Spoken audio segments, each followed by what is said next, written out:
Find the true statement, इसमें से कौन सा स्टेटमेंट ट्रू है? ओके, इधर ध्यान दे प्लीज।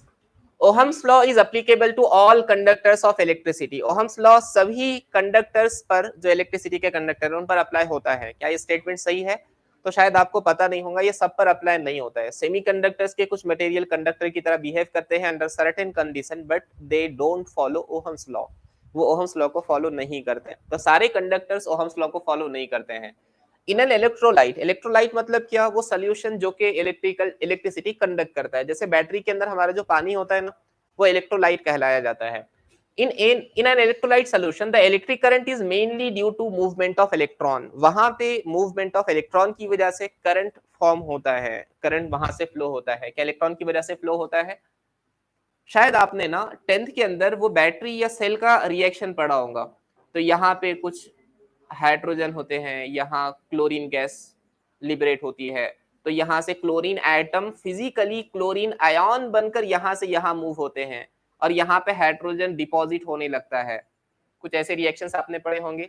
इलेक्ट्रोलाइट सॉल्यूशन में आयन्स फिजिकली एक जगह से दूसरी जगह मूव करते हैं, जिसको दूसरे अल्फाज में हम कहते हैं कार्बन आ गया, कार्बन आ गया कहते हैं ना। तो कार्बन बोले तो कार्बन नहीं आता है, वो ये एटम ये जो यहाँ डिपॉजिट हो रहे हैं ना पॉजिटिव आयन्स, वो आयन्स वहां जमे होते हैं जो निकलते नहीं आसानी से। तो हम दूसरे अल्फाज में उनको कहते हैं स्पार्क प्लग पर कार्बन आ गया, तो कार्बन ऐसे आता है वो।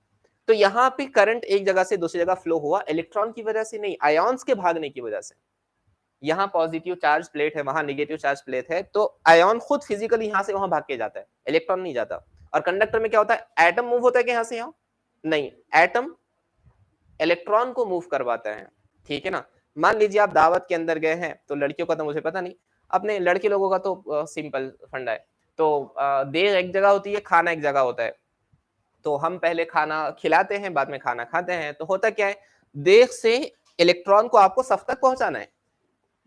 ठीक है, देर से इलेक्ट्रॉन को आपको सब तक पहुंचाना है। तो दो बहुत सारे तरीके हो सकते हैं। तो एक तरीका ये है कि आप क्या करो, आप सफ बनाओ। तो सफ बन के क्या करते हैं, ऐसे बहुत सारे लोग खड़े हुए, तो पहले ने इलेक्ट्रॉन लिया और बाजू वाले को दिया, बाजू वाले ने लिया और बाजू वाले को दिया।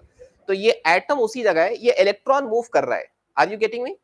और दूसरा तरीका ये आपको सफ में से एक ने बोला, अवेश भाई यार क्या दोस्त ने यार, मैं तेरा सब ठंडा ठंडा चल रहा, तो मैं क्या करते देख के पास से इलेक्ट्रॉन लेके भाग के जाता वहां पर। ये एक दूसरा तरीका इलेक्ट्रॉन को मूव करवाने का। तो इलेक्ट्रोलाइट के अंदर इस तरह का काम होता है, आयन्स खुद एक जगह से दूसरी जगह मूव करता है। और कंडक्टर के अंदर क्या होगा, ये एटम ना जगह से हलेंगे नहीं, पूरा सफ वैसे ही है, वो लाइन वैसी है, वो इलेक्ट्रॉन मूव हो रहा है। तो कंडक्टर्स में ऐसे होता है। इलेक्ट्रोलाइट में क्या होता है, आयन्स यहां से वहां खुद भाग कर जाता है, जिसकी वजह से करंट फॉर्म होता है। तो क्या इलेक्ट्रोलाइट में मूवमेंट ऑफ इलेक्ट्रॉन की वजह से करंट जनरेट होता है? Specific resistance of a wire depend on it's dimension. क्या स्पेसिफिक रेजिस्टेंस डायमेंशन पर डिपेंड करता है? स्पेसिफिक रेजिस्टेंस मटेरियल की प्रॉपर्टी है, so it does not depend upon its dimension. छोटा लो बड़ा लो, स्पेसिफिक रेजिस्टेंस उतना ही होता है। कब बदलता है? जब मटेरियल बदलता है। तो ऑप्शन सी करेक्ट होगा। The resistance of each carbon, the resistance of carbon decrease with increase of temperature। आम कंडक्टर ये बिहेवियर बताते हैं कि जैसे जैसे टेम्परेचर बढ़ता है वैसे वैसे उनका रेजिस्टेंस भी बढ़ता है, लेकिन कार्बन ऐसा नहीं बताता। कार्बन का रेजिस्टेंस डिक्रीज होता है।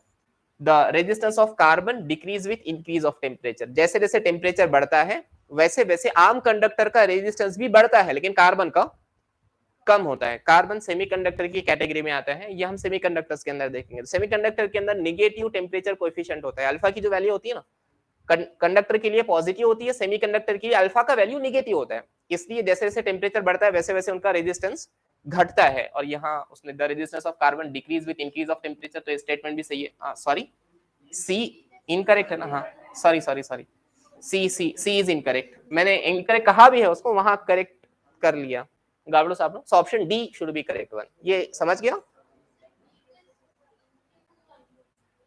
ठीक है, बिल्कुल इंक्रीज होगा। आम मटेरियल की प्रॉपर्टी ये है, आम मटेरियल की प्रॉपर्टी ये है, जब टेम्परेचर बढ़ता है तो रेजिस्टेंस भी बढ़ता है। क्यों होता है ये? क्योंकि आम मटेरियल कंडक्टर के केस में अल्फा का वैल्यू पॉजिटिव होता है, लेकिन जो सेमीकंडक्टर्स होते हैं ना, सेमीकंडक्टर जैसे कि सिलिकॉन हो गया, जर्मेनियम हो गया, कार्बन हो गया, ये आगे चैप्टर में पढ़ेंगे हम जी।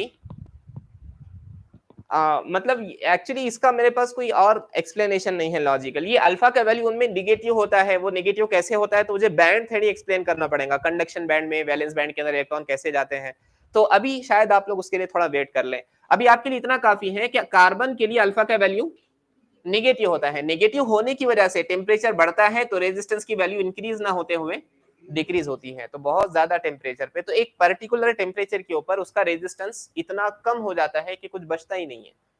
इसलिए इलेक्ट्रॉनिक्स की चीजों को ठंडा रखा जाता है, कंडक्टर्स को नहीं।